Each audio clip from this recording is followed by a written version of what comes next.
Crime alert, जुर्म के खिलाफ आवाज।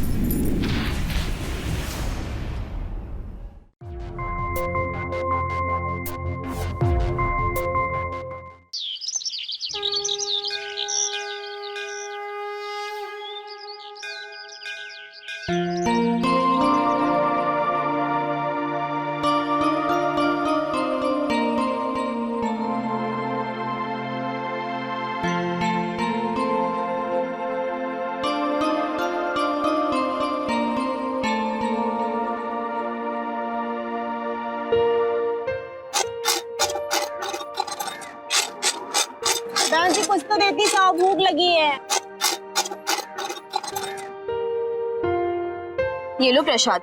बहन जी तुम्हारा भला हो, मेरी भी उम्र लग जाए तुमको।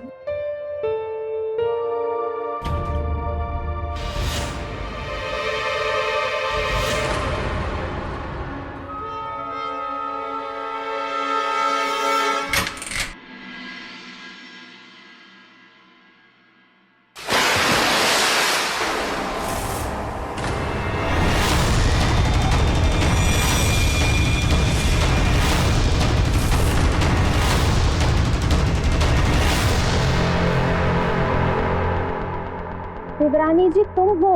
हमको लगा कि वो किराने वाले की बिल्ली है, वो ना इसी समय आ जाती है रसोई में मुंह मारने। दरवाजे पे जरा आहट हुई तो हमको लगा कि वही आई होगी।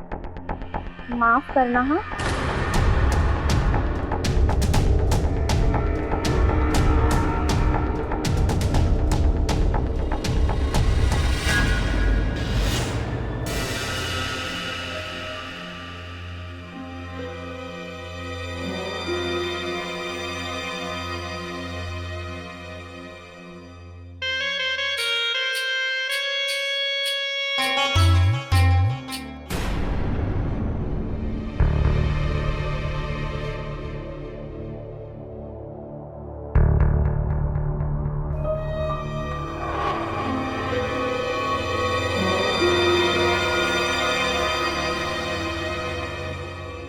दीदी प्रसाद। हाँ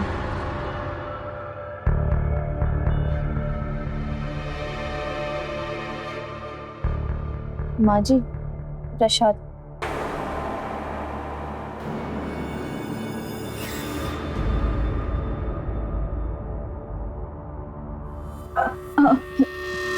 देवरानी जी वो पानी ना गलती से गिरा था, देवर जी से कहकर हमारी शिकायत मत लगा देना।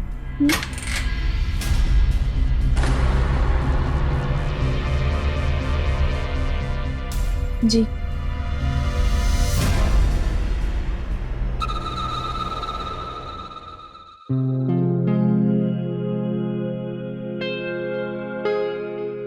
बेटा ये क्या हो गया? अरे वो पड़ोस के शर्मा जी है ना, वो अपनी गाड़ी साफ कर रहे थे तो गलती से मेरे ऊपर पानी गिर गया। झूठ नहीं बोलो, सच सच बोलो। कहीं ये भाभी ने तो नहीं गिरा है ना? हम झूठ क्यों बोलेंगे, भाभी ने कुछ नहीं किया, कहा ना गलती से मेरे ऊपर पानी गिर गया। पक्का? हाँ तो ठीक है।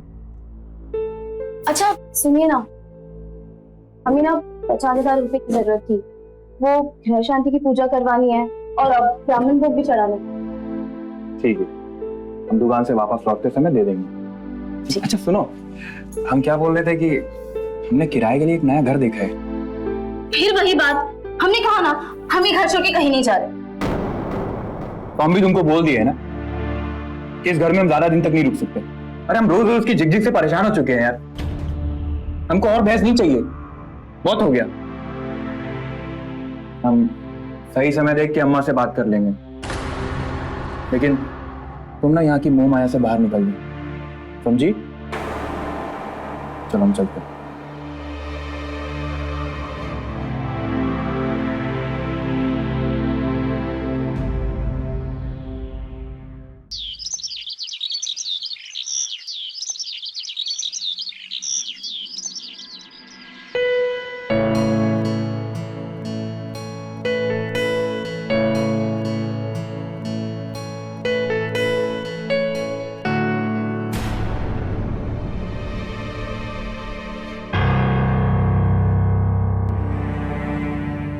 दीदी ने अभी तक सब्जी नहीं बनाई। दीदी, दीदी, अगर खाना बनाने में देरी हो जाएगी तो अम्मा अपनी दवाई कैसे लेगी? नहीं बना देती।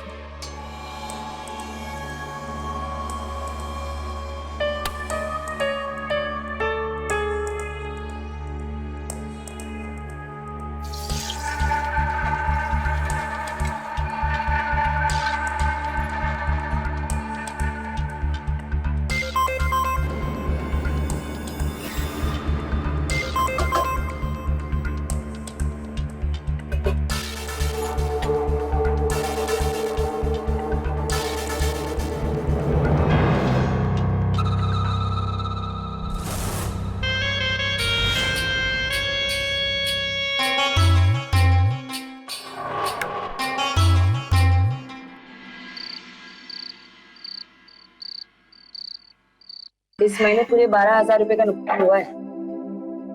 हाँ माँ, वो थोड़ा माल डिफेक्टिव निकल गया। मैं सप्लायर को फोन कर दूंगा, वो आके ले जाए। अरे इसीलिए तो कहती हूँ कि माल खुद से खरीदा करो। अरे इन सप्लायरों का तो काम ही यही है कि खराब चीज भी बेच दो बस। अरे वाह, सब्जी बड़ी लजीज बनी है तुमने। माँ खा के देखो। वाकई सब्जी बड़ी स्वादिष्ट बनी है। स्वादिष्ट तो बनेगी ना, माँ जी ने जो बनाई है। मैंने? पागल हो गई हो क्या? सौरभ की दादी के गुजर जाने के बाद मैंने कभी रसोई में पैर तक नहीं रखा है। आपने नहीं बनाई, हमने नहीं बनाई, तो फिर किसने बनाई?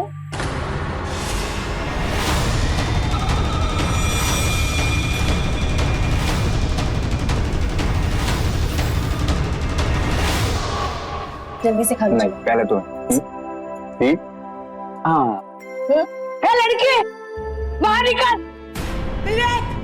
उस लड़के को अपने आगे नीचे बैठ।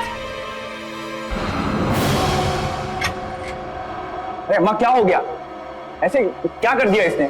अभी के अभी इस लड़की को लेके नीचे आ। नीचे आ अभी। हो क्या रहा है? तुमने हमारी रसोई में पैर रखने की हिम्मत कैसे की? माँ जी, हमको बस। चुप। बेकार में हमसे रिश्ता जोड़ने की कोशिश मत।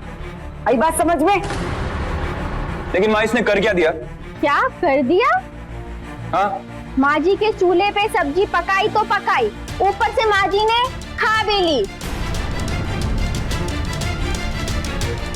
तो इतनी सी बात पे हंगामा करने की जरूरत है? खाना ही तो बनाया इसने, और क्या किया है? तो क्या हमें इसे कुछ कहने का भी हक नहीं है? ये हमारा धर्म कर्म सब नष्ट कर देगी। माँ जी, आप हमें गलत समझिए। चुप।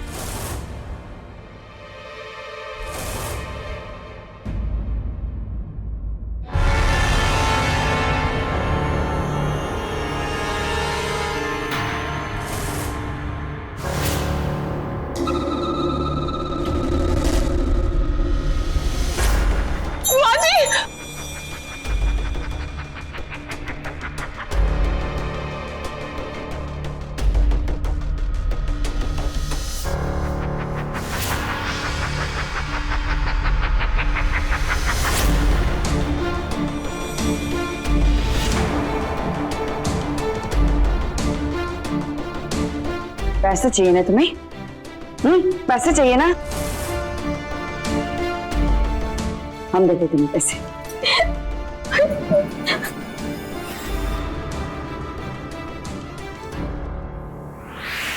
ये लो, ये लो, ये लो, ये ले, ये भी ले ले।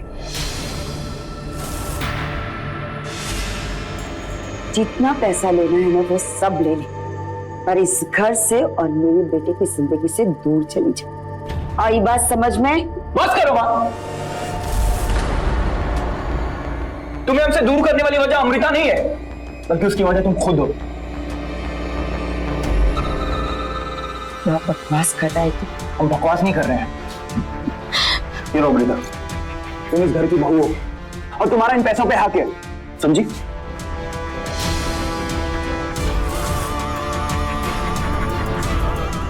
और हाँ अम्मा, दुकान के बंटवारे के पेपर हम तैयार करवा लेंगे, समझी?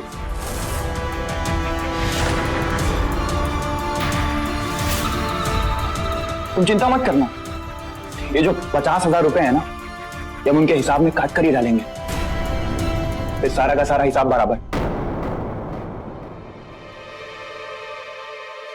चलो हम यहाँ से निकलते हैं।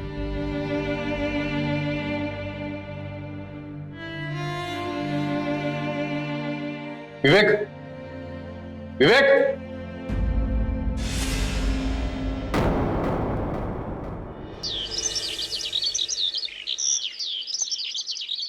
जुग जुग जियो बेटा, बहुत पैर दर्द कर रहे थे। आप ही का आशीर्वाद है माँ जी।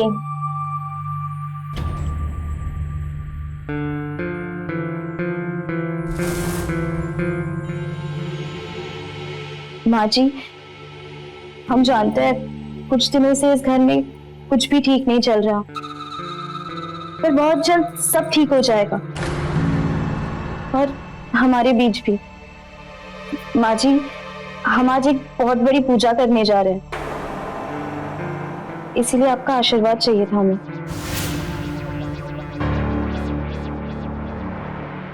बस बस,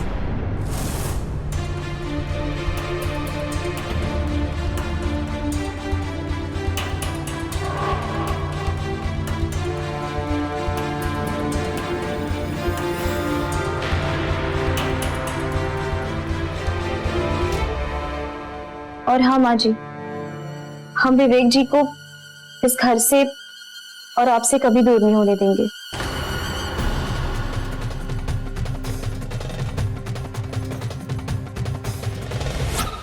अरे बाप रे माँ जी, इसके परपंच का तो कोई तोड़ ही नहीं है। घर तोड़ने की बात भी खुद ही कर रही है और घर जोड़ने का नाटक भी खुद ही कर रही है। इससे अच्छा तो हमारी बहन रूबी ही थी, एकदम गाय। वो तो आज भी देवर जी के वियोग में है। माँ जी, इसके परपंच का कोई ना कोई तोड़ तो निकालना ही पड़ेगा। बिल्कुल सही कह रही हूँ, कुछ ना कुछ तो सोचना ही। कहते हैं रसोई में जब एक से ज्यादा बर्तन हो तो वो आपस में टकराते ही है, लेकिन जब ये तकरार बढ़ जाए तो शांति बनाए रखने के लिए भलाई बर्तनों को अलग अलग रख देने में ही है। नमस्कार, मैं गिरीश जैन। क्राइम अलर्ट के आज के इस नए एपिसोड में आप सबका स्वागत है। आज हम आपके सामने एक ऐसी कहानी लेकर आए हैं जहां परिवार में एक नए रिश्ते के बंधने से परिवार में उथल पुथल मच जाती है। विंदेश्वरी सिंह का घर कई पहलुओं पर पहले ही बटा हुआ था और अमृता के लाख समझाने के बाद भी विंदेश्वरी उसे अपनाना तो दूर, अमृता के लिए उसकी नफरत दिन ब दिन बढ़ती ही जा रही थी। ऐसे में भलाई इसी में थी कि विवेक अमृता को लेकर अलग हो जाता, लेकिन अमृता ने भी विंदेश्वरी की नफरत के सामने अपनी सहनशीलता को ज्यादा शक्तिशाली समझा, और अब विंदेश्वरी का अहंकार और अमृता की सहनशीलता आपस में टकराने वाली थी। आखिर क्या होने वाला था इस घर में आगे, आइए देखते हैं।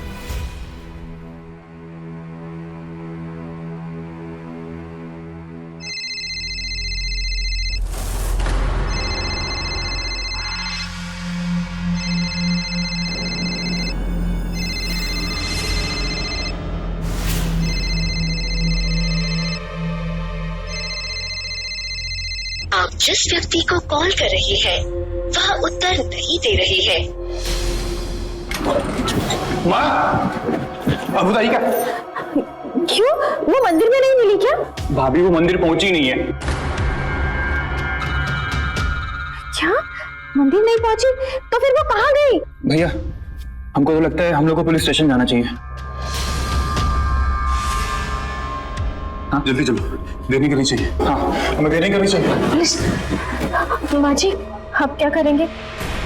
करेंगे तो एक काम कर, सरों से फोन लगा। हाँ।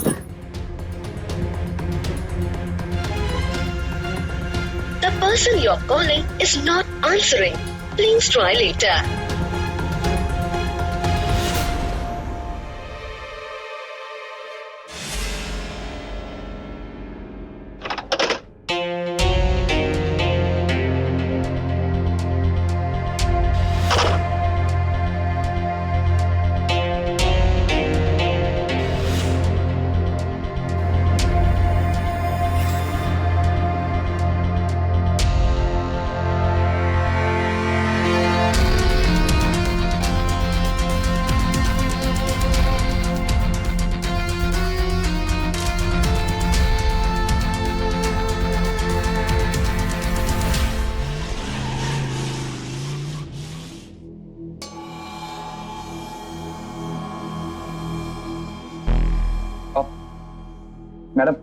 मुझे अपनी बीवी की मिसिंग रिपोर्ट लिखवानी है। मैडम, मंदिर के लोग कह रहे थे कि वो वहां पहुंचे ही नहीं, जबकि सुबह वो घर से बाहर निकले थे। इतने परेशान मत होइए आप लोग, आपकी पत्नी मिल जाएगी। आप एक काम कीजिए, उनकी डिटेल्स यहाँ पर लिखवा दीजिए। जी। उनका फोन नंबर, कविता, अमृता की कॉल डिटेल्स निकलवाओ लोकेशन के साथ, और ये फोटो आसपास के सभी थाने में सर्कुलेट कर दो। हो सकता है कहीं से कोई खबर मिले, क्योंकि उनके पास पैसे और ज्वेलरी दोनों थी, तो रॉबरी का मामला हो सकता। Okay madam. मैडम प्लीज कुछ भी करिए, लेकिन हमारी बीवी को ढूंढ दीजिए। विवेक जी, हम पूरी कोशिश करेंगे। आप लोगों को थोड़ा धीरज रखना होगा, प्लीज।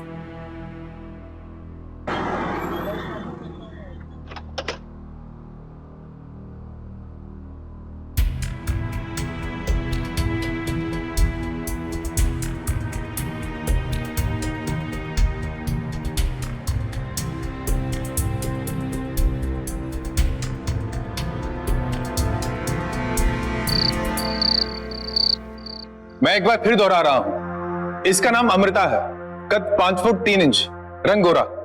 ये आज सुबह से लापता है। जिस किसी को भी इसके बारे में खबर मिले, इस नंबर पर जरूर इत्तला करें। नंबर है 999200। तुम ये क्या कर रही हो? वही तो मैं पूछना चाहती हूँ, तुम ये क्या कर रहे हो? बहुत प्यार उमड़ रहा है अपनी गुमशुदा देवरानी पर। तुम्हारा दिमाग खराब तो नहीं हो गया रिंकू? अमृता की जान खतरे में भी हो सकती है। जान खतरे में? अरे हमारा बस चले ना तो हम उसकी लाश को घर तक भी ना पहुंचने दे। हमारी बहन का घर उजाड़कर खुद घर बसाने चली थी, इसकी सजा तो उसको मिलनी ही थी ना। रिंकू! बहुत आवाज निकल रही है आज तुम्हारे टेंटवे से। माँ जी के सामने चल जाएगी, लेकिन हमारे सामने नहीं। न तुम्हारी न तुम्हारी टेंटवे की, समझे?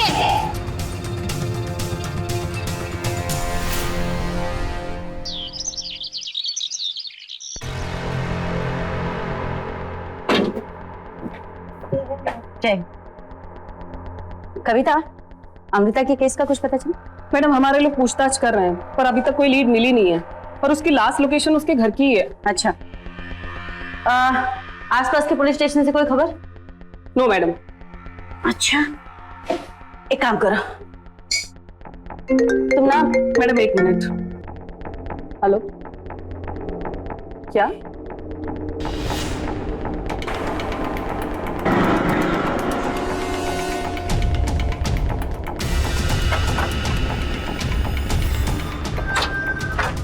कहाँ? ये मैडम इस तरफ। ओह,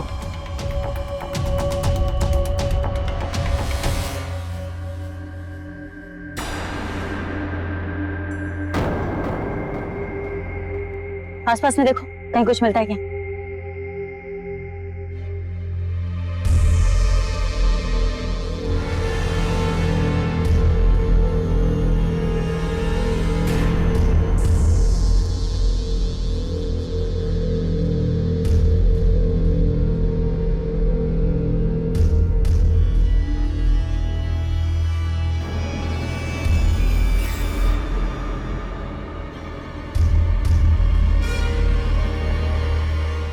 मैडम, बॉडी को देखकर ऐसा लग रहा है कि इसे जलाकर मारा गया है।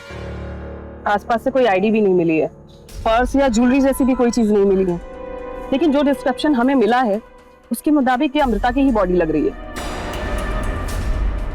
फिर उसके घर वालों के हिसाब से अमृता मंदिर के लिए निकली थी, उसके मोबाइल की लास्ट लोकेशन भी उसके घर की, तो उसकी डेड बॉडी यहाँ इस जंगल में कैसे? और आसपास की घास भी जली हुई है, मतलब अमृता को मारा कहीं और गया है और लाके यहाँ जला दिया गया है। ये भी तो हो सकता है कि अमृता खुद यहाँ आई हो, फिर उसका मर्डर हुआ, या ये भी हो सकता है कि उसका कत्ल कहीं और किया गया हो और उसकी बॉडी यहाँ लाकर डंप की गई। नहीं? कुछ मिला? नहीं मैडम। एक काम करो कविता, पता करो इस जंगल में आने जाने वाले रास्ते पर कहीं कोई सीसीटीवी कैमरा है, और अमृता के परिवार वालों को इत्तला कर दो। बॉडी पोस्टमार्टम के लिए भेज दो और उसके परिवार वालों को शिनाख्त के लिए बुला दो। Yes madam.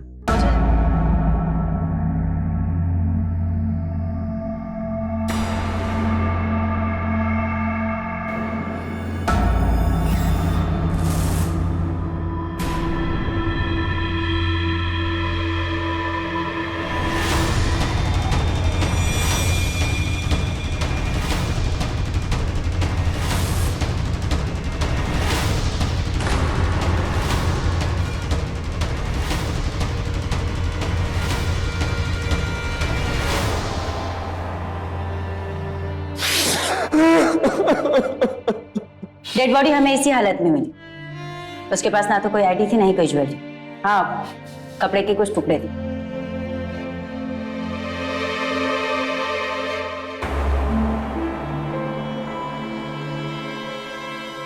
हाँ मैडम, ये तो वही साड़ी है जो अमृता मंदिर पहनकर गई थी। तुम्हें पूरा यकीन है रिंकू? हाँ, हमें पूरा यकीन है, ये वही साड़ी है।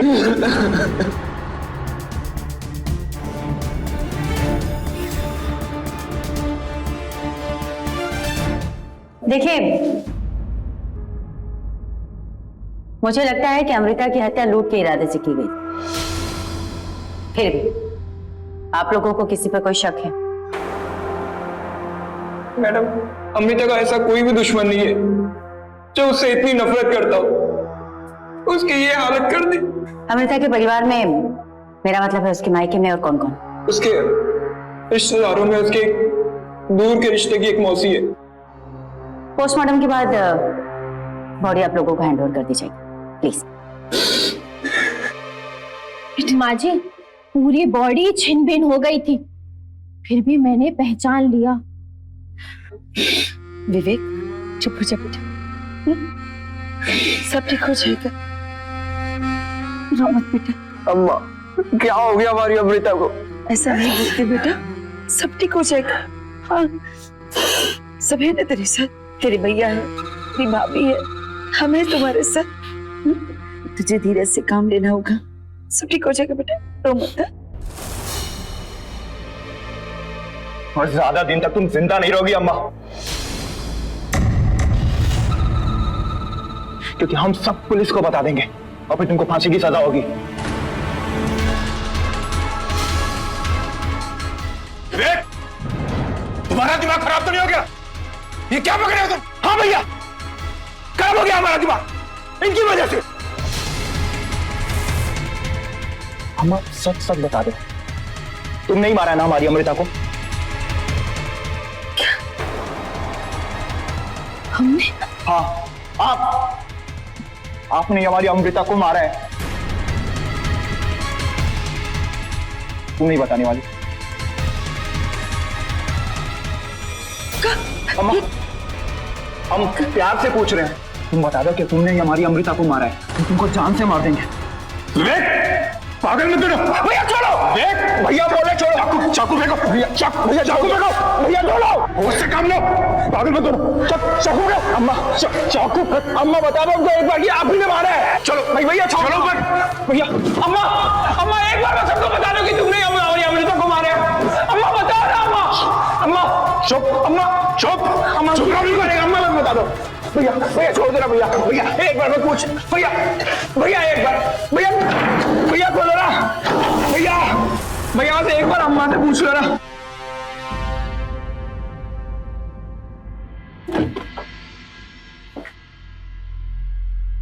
मैडम, ये रही अमृता की पोस्टमार्टम रिपोर्ट।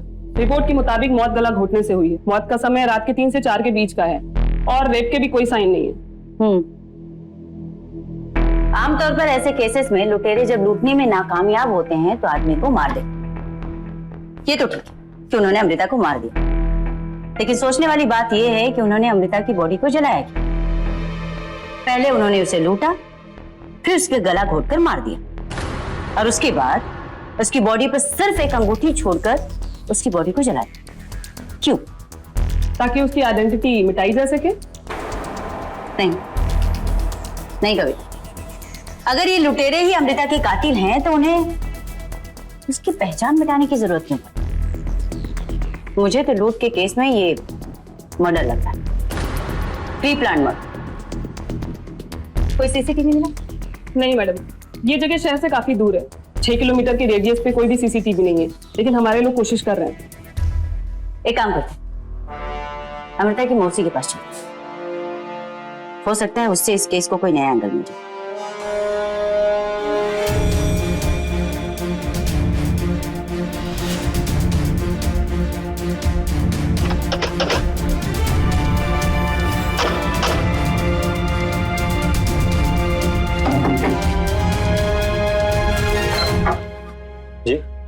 जी, अमृता की मौसी का घर ही है? जी हाँ।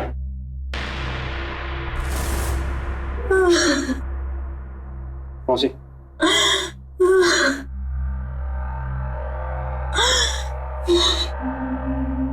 आप कौन? जी हम मौसी के पुराने रिश्तेदार हैं। पहले मौसी के साथ ही रहते थे, फिर काम के सिलसिले में शहर जाना पड़ा, लेकिन जब अमृता की खबर मिली तो चले आए। माँ जी, मैं आपसे जानना चाहती हूँ कि विवेक और अमृता के रिश्ते कैसे थे। मेरा मतलब है उनकी शादीशुदा जिंदगी कैसी थी। विवेक जी हमारे अमृता से बहुत प्यार करते थे। एक शादी में हमारे अमृता से मिले थे और देखते ही हमारी अमृता को पसंद करने लगे थे वो, जबकि उनकी शादी के बाद उनकी भाभी के बहन से चल रही थी। हम एक बिरादरी के नहीं थे, इसके लिए विवेक जी की माँ हमारी अमृता की परछाई भी खुद के ऊपर नहीं आने देती थी।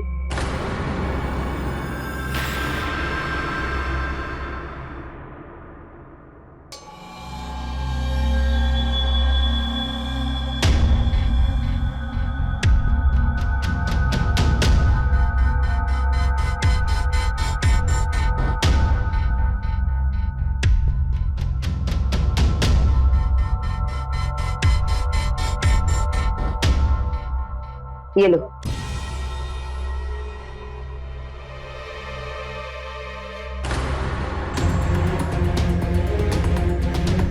ये क्या है माँ? प्रॉपर्टी के पेपर है। इसमें हमने जमीन, जायदाद, दुकान सब कुछ तुम्हारे नाम कर दिया। लेकिन बेटा एक बात बता देना चाहते, हम उस लड़के से नफरत जरूर करते थे, पर इतनी भी नफरत नहीं करते कि हम उसकी जान ले लें। हमारा यकीन करो बेटा, हमने ऐसा कुछ नहीं किया। बहू, अरे वाह माँ जी, आपकी सेवा करें हम, आपके पैर दबाएं हम, और आप पूरी जायदाद कर दे देवर जी के नाम। देखो बहू, हमने तुम्हें इतना हक नहीं दिया कि तुम हमारे फैसले पर सवाल उठाओ। आई बात समझ में? चलो पेपर वापस करो। माँ जी, हमने अपना हक तो उसी दिन ले लिया था जब आपने हमको अपना भागीदार बनाया था, और अब सही से इन जायदाद में अपना भागीदार नहीं बनाया ना, तो हम देवर जी को सब सच बता देंगे। क्या मतलब सच बता दोगी भाभी? छोड़िए देवर जी, ये हमारे और माँ जी के बीच की बात।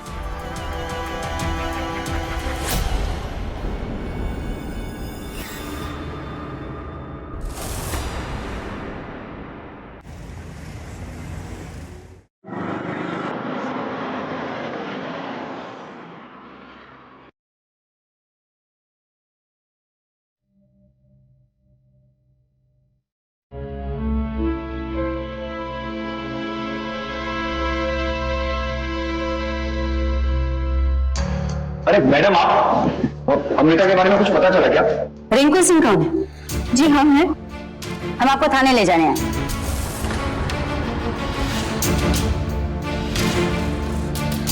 पर मैडम, हमने क्या किया है? आपके कॉल रिकॉर्ड से पता चलता है कि आपके मोबाइल से अमृता के घर से जाने के बाद ही बिट्टू सिंह नाम के आदमी को कॉल किया गया।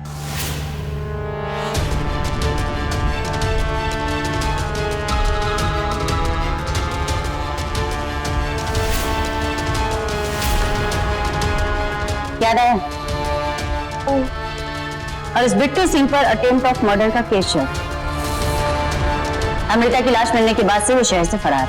अब मैडम, ये तो हमारा मौसेरा भाई है, पहले हमारे यही काम करता था, और इसे फोन करने के लिए माँ जी ने हमें बोला था।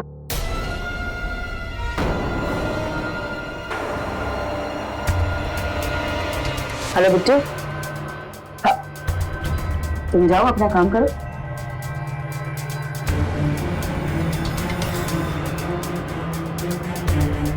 अच्छा बेटू सुनो, तुम्हें ना हमारा एक काम करना होगा। तुम्हें उस लड़की की औकात याद दिलानी होगी, और अगर तुमने ऐसा कर दिया ना, तो तुमने जो दुकान में चोरी की है ना, वो हम तुम्हें माफ कर देंगे और वापस दुकान पे काम पे रख लेंगे। लेकिन तुम्हें ये हमारा काम करना होगा पहले। माँ, तुम ऐसा कैसे कर सकती हो?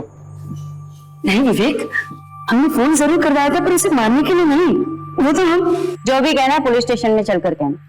ले चलो इन्हें। देखिए मैडम, हमने कुछ नहीं, जो भी कहना है पुलिस स्टेशन में। अरे मेरी बात तो सुनिए।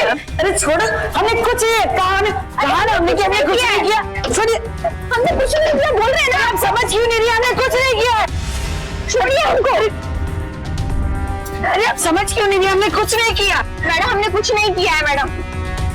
बिंदेश्वरी जी, आपका बेटा अपनी पत्नी अमृता के साथ आप लोगों से अलग होना चाहते हैं। दुकान के पेपर भी बनवा लिए थे उसने, और यही बात आपसे बर्दाश्त नहीं हुई और आपने अपनी बहू को मरवा दिया। नहीं नहीं मैडम जी, ये सब झूठ है। हमने तो बिट्टू को बस उसे धमकाने के लिए कहा था, पर हमें तो लगता है कि हमारे कंधे पर बंदूक रखकर गोली रिंकू ने चलाई है, क्योंकि वो नफरत करती थी उससे। हाँ, हम नफरत करते थे उससे, क्योंकि उसकी जगह आज हमारी बहन रूबी को होना चाहिए था। लेकिन देवर जी ने हमारी बहन का दिल तोड़ दिया और ब्याह कर लिया उस अमृता को। तो तुम अपनी बहन की शादी विवेक से कराना चाहती थी, इसलिए तुमने अमृता को रास्ते से हटा दिया। मैडम, आप ये क्या बोले जा रही हैं? अमृता को मारने का ख्याल तो कभी हमारे मन में भी नहीं आया। और माँ जी और बिट्टू में क्या बात हुई वो भी हमको ठीक से नहीं पता। तो बिट्टू कहाँ और क्यों छुपा बैठा है? मैडम, हमें सच में कुछ नहीं पता है। पुलिस की कड़ी पूछताछ के बावजूद भी रिंकू और बिंदेश्वरी ने अपने गुनाह नहीं कबूले। वहीं दूसरी तरफ बिट्टू के फरार रहने की वजह से पुलिस के लिए इस केस में एकमात्र लीड भी नदारद थी। हालांकि बिट्टू का गायब होना अमृता की हत्या में उसकी भागीदारी की तरफ इशारा कर रहा था, लेकिन ये केस अब जिस मोड़ पर पहुंच चुका था वहां पुलिस को किसी इशारे से कहीं ज्यादा पुख्ता सबूतों की जरूरत थी, और खेल खेलने वाले ने कोई सबूत नहीं छोड़ा था। मैडम, बिट्टू मिल गया।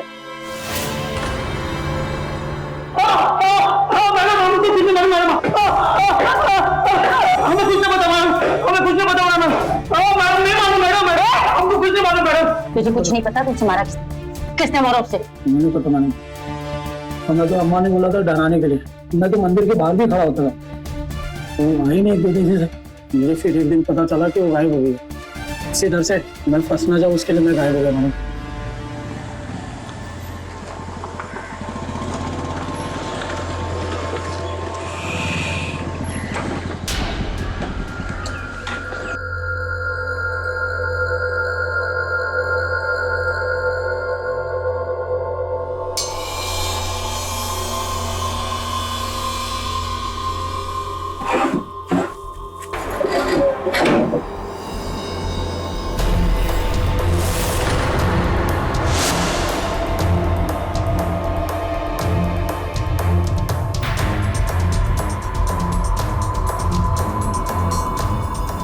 ऐसे कब तक चलता रहेगा?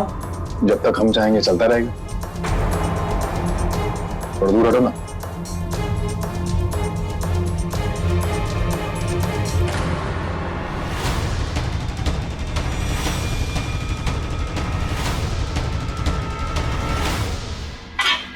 कविता, बिंदेश्वरी देवी और रिंकू को छोड़ दो। Okay madam.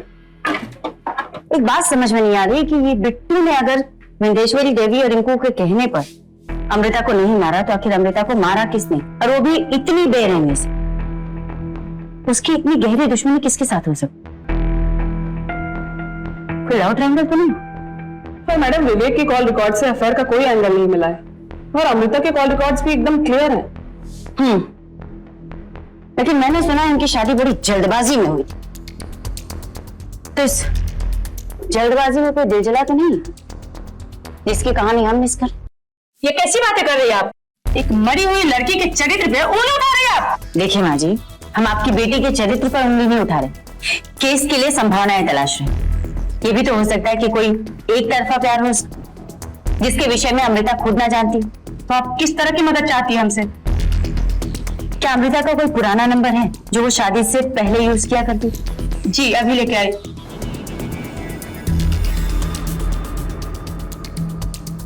ये लीजिए, ये अमृता का पुराना नंबर है। Thank you.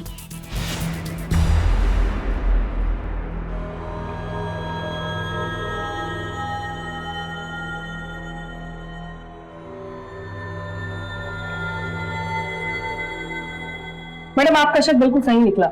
पुराने नंबर की छानबीन करते हुए हमें कुछ मिला है, ये देखिए।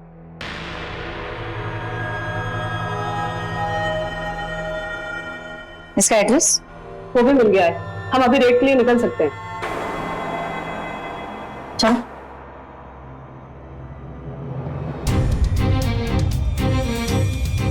चलो।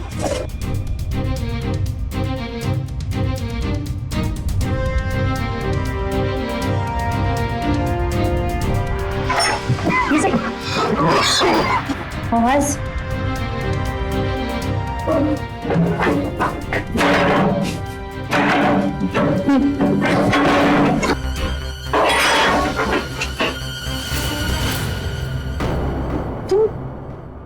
खोलो से।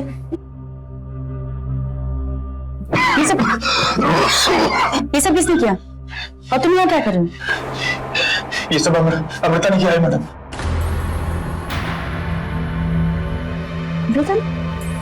अमृता जिंदा है? हाँ मैडम, अमृता जिंदा है। अमृता जिंदा है तो तुम्हारा इन सब में क्या हाथ है? हमारे इसमें कोई हाथ नहीं मैडम। हमने जब रिंकू और अम्मा को गिरफ्तार किया था तो हमने सोचा था कि दुकान का काम वापस शुरू करेंगे, तो हम माल का ऑर्डर देने शहर आए थे। वहां हमारी नजर अमृता पर पड़ी थी।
आने में इतनी देर क्यों लगी? किसने देखा तो नहीं तुम्हें? नहीं, हम डर के आ गए थे। उसके बाद हम उसकी वीडियो बनाकर उसे ब्लैकमेल करते रहे और उसे पैसे लेते रहे। लेकिन आज जब हम उसे पैसे ले गए तो वो हमें इस तरह धोखे से बांध कर यहां से भाग गई।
भाग गए थे हम रोज रोज के किट से। हम कुछ नहीं लगा था हमारा उस घर में। क्या क्या नहीं किया हमने। बाजी खाना बना दो, बाजी पैर दबा दो, दीदी आपकी कुछ मदद कर दो, वरना न जाने कोई सीधे मुंह कभी जवाब दे दे। अरे हमने कहा था कि हमसे शादी कर लो, नहीं ना? तो हमारे साथ ये सब क्यों? ऐसी जिंदगी नहीं चाहते थे हम। वो पति प्यार प्यार बोलकर जहन्नुम में लेकर आया था हमें। इसलिए हमने सोच लिया कि हम उस नरक से भाग जाएंगे। फिर सोचा जाते जाते जो विवेक जी की मां ने हमारी बेइज्जती की है, उसके लिए हम उन्हें, उनकी उस चमची को कभी नहीं छोड़ेंगे। इसलिए हमने अपनी हत्या का स्वांग खुद ही रचा। और इसमें गुनहगार पता है अपनी सास और जेठानी को। और आपको क्या लगता है, अगर हम ये सब नहीं करते तो हमें चैन से जीने देते वो जिंदगी पर उस घर में? नहीं, बाहर डालते हमें। और फिर शायद आप हमारी सच्ची मौत का इन्वेस्टिगेशन कर रहे हो। इसलिए हमने हमारा वजूद ही मिटा दिया और खुद को उस नरक से आजाद कर दिया। इस सब ने हमने ब्रिजेश की मदद।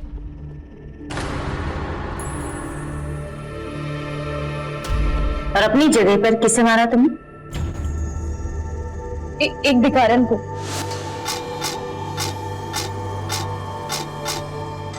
भगवान तुम्हारा भला करे, मेरी भी उम्र लग जाए तुमको।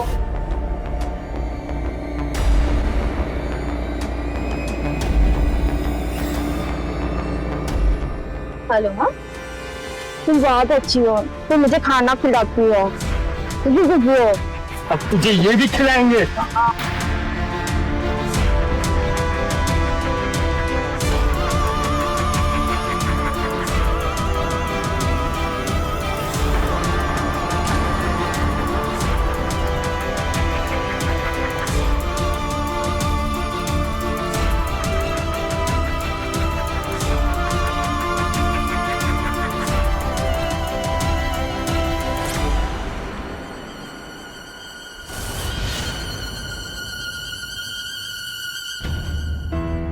कहते हैं जबरदस्ती बनाए गए रिश्तों का कोई भविष्य नहीं होता, और इस केस में भी ऐसा ही हुआ था। एक तरफा प्यार की शादी जिसे घर वालों ने भी मंजूरी नहीं दी और जिसके चलते एक निहत्थे मासूम की हत्या तक कर दी गई। लेकिन वो कहते ना कि क्राइम नेवर पेस। अमृता और ब्रिजेश को एक ना एक दिन कानून के हाथ लगना ही था, और वो लगे भी। और कोर्ट ने उन्हें उस भिखारन की हत्या के जुर्म में आजीवन कारावास की सजा सुनाई। लेकिन यहां सवाल यह उठता है कि क्या इतने सारे जुर्म की श्रृंखला को शुरू होने से पहले ही रोका नहीं जा सकता था?